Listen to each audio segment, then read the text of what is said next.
سر منزلی خدا رحمتی مادرم بیبی و بابیان در همینجا.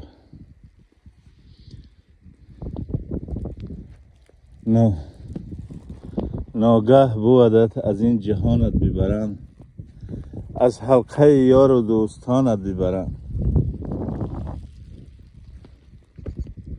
غافل منشین زمان زمانت ببرند، گر تو نروی کشان کشانت ببرند. عاقبت کار ما همش این منزل است. خدا گذشتگان رحمت و مغفرت بگردونه. اعوذ بالله من الشیطان الرجیم. بسم الله الرحمن الرحیم. تبارک الذی بیده الملک و هو علی کل شیء قدیر.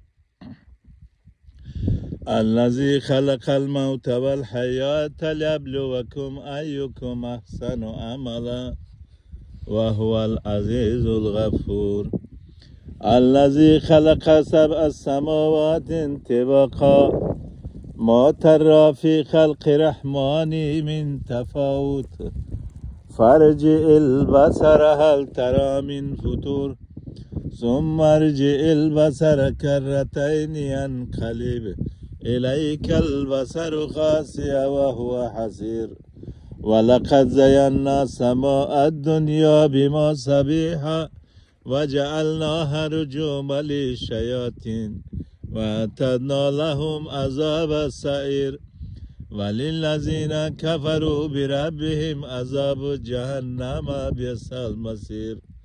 اذا القوا فیها سمعوا الله الشهیق وهی التفور تکاد تمیز من الغیظ کلما القی فیها فوج سألهم خزنتها الم یأتیکم نذیر.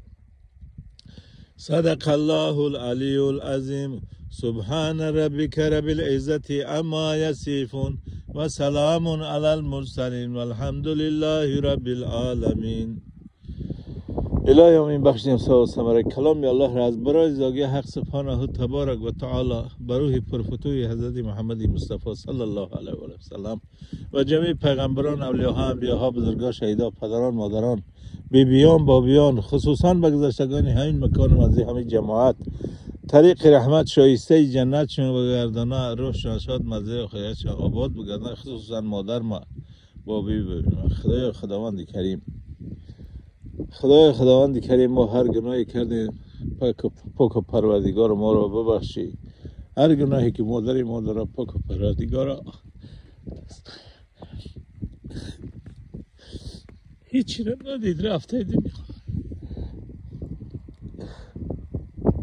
خدا رحمت مغفرت شما. آمین.